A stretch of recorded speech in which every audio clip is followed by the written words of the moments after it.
Hey, what's up guys, Grace here, and today it looks like the beginning phase of the Cataclysm update has already started up on the live version of the game. The footage you see right now in front of you was taken literally moments ago on the PC version, but something similar should be happening on the consoles as well. So if you haven't been paying attention, the Freeplay mode is now displaying some of the beginning stages of the Cataclysm event. There's this faint trace of the anomaly affecting the skies in the background on the northwestern part of the map, and you can see it right now on the screen. It's actually pretty visible, so yeah, it's nowhere near as pronounced as it is on the PTS, for example, but that is because what follows is most probably the pre-events for the next couple of weeks. Hopefully not that long, but we'll get to see what happens next. So eventually all of these will get much more intense as we get closer to the main event, but in the meantime this is what we get, with a more severe storm affecting the environment coming up eventually at some point.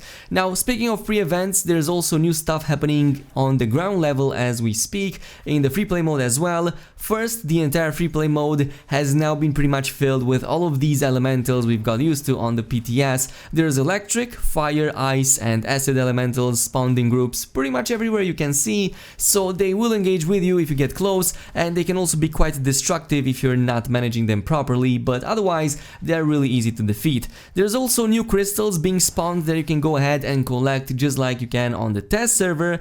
They also count towards some new achievement tracks, so pay attention to those as well. The difference is that they don't drop minor crystals as they do on the test version of the game, but rather they still drop embers at random, so there's that. It's a shame, I was really looking forward to get some crystals in advance to the Cataclysm update, but you know, at the very least we get this. Also, the seasonal vendor didn't get added yet, so it wouldn't have made sense to have crystals drop yet, but the shop is definitely being prepared. It's in the same location as on the PTS, but currently it cannot be accessed. It's pretty much covered with that veil, and NPC in it is missing, as well as the set of armor in its back. Furthermore, there are also new events, including of course the crystal events and enemies that normally spawn during the Cataclysm, and you can go ahead and even engage with them right now, as these are available in the Freeplay mode map. For those unfamiliar, the event involves shooting down huge crystal pillars before the other factions get to do so you kinda have to race against them, but it's not too complicated. They're pretty hard to destroy. The pillars themselves are kinda hard to destroy, so high damage AoE abilities are very good,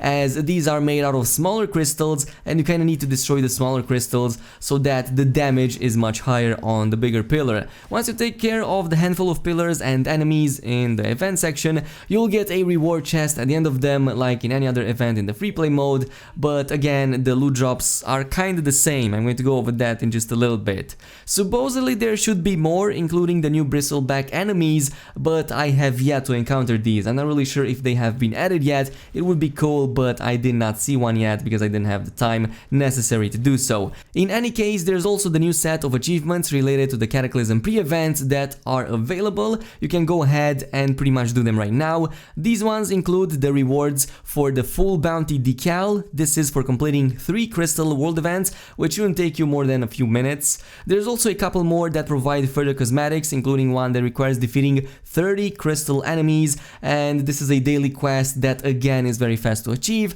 And finally there's the rare graphic reward one, but this one takes a bit longer to complete, still involving crystals and the new pre-events, so go ahead and do them because you might like some of these graphics. They are definitely a little bit better than what we got used to. Anyway, I believe that this time around these pre-events are for real, not like a few days ago when some of the stuff was accidentally made available on the live servers unintentionally. So this time around it should be the real deal, and what this means is that if the plan remained unchanged, BioWare in the next couple of weeks will pretty much release the pre-event content followed by the actual Cataclysm itself, sometimes in the very last day of July or probably the beginning days of August, and then we will transition to the full Cataclysm in August, because these 2 weeks are pretty much marked by pre-events. Other pre-events to expect in the next couple of weeks are probably the anomalies. You already saw a number of these being featured in my videos. They are definitely awesome. These are like kind of like horde mode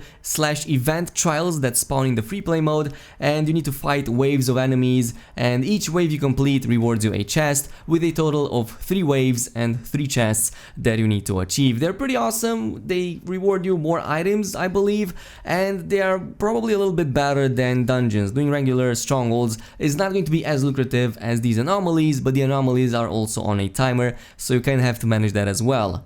I will admit though that this is quite light in terms of content for the next couple of weeks if the plan is still the same. I believe that BioWare should probably pivot and drop everything they have currently on the PTS in less than 2 weeks, maybe even having only 1 week of gradual pre-events towards the full Cataclysm, and that would most probably appease the content-hungry folks that have yet to experience anything on the PTS.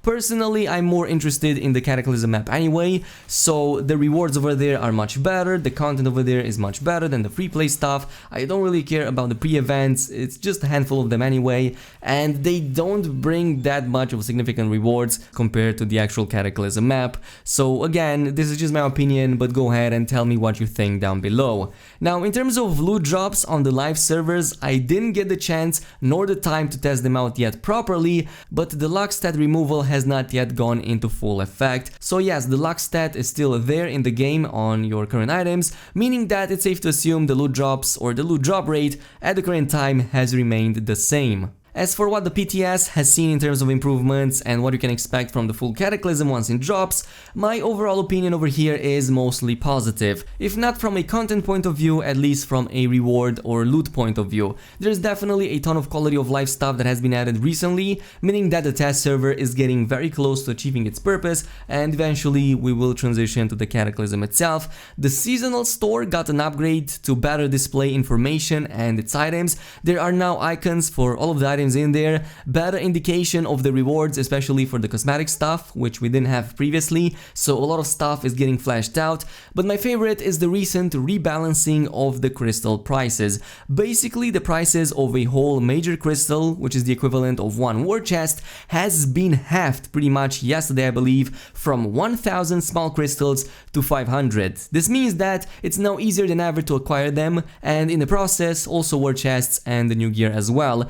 Practically 2 times faster, since now you can afford double the amount of war chests from the same expedition, and by my calculations a perfect GM1 run, which most people will attend to, with 3000 crystals as a reward, would imply 6 total war chests, and that is just for 20 to 25 minutes of gameplay, meaning that is pretty decent, that is more than decent, that is actually very good, and it's a form of loot acquisition that is a bit less RNG compared to our older means. So good steps in the right direction overall, but as I've said in the past, more can be done. If the Cataclysm came with a stat recalibration bench, for example, it would have done wonders for this update, but you know, in the meantime we have this and it will have to suffice.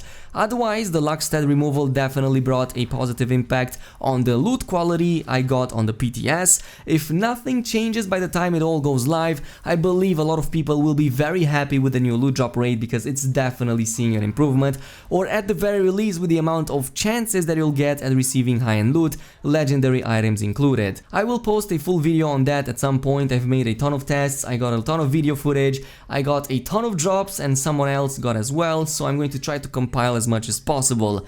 Now, another topic I want to quickly go over before I finish this video is something that I didn't see mentioned before, and this is in regards to the bonus stats on gear.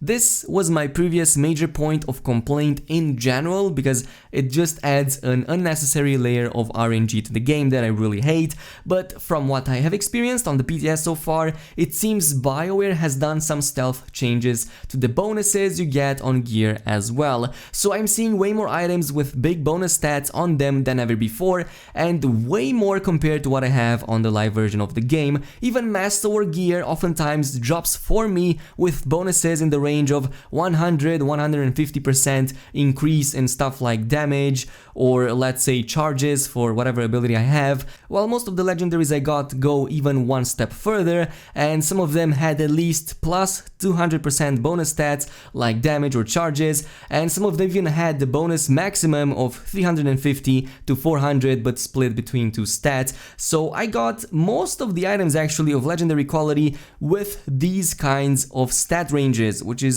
really astounding because this removes a major point of complaint that I had, or at the very least it reduces it severely.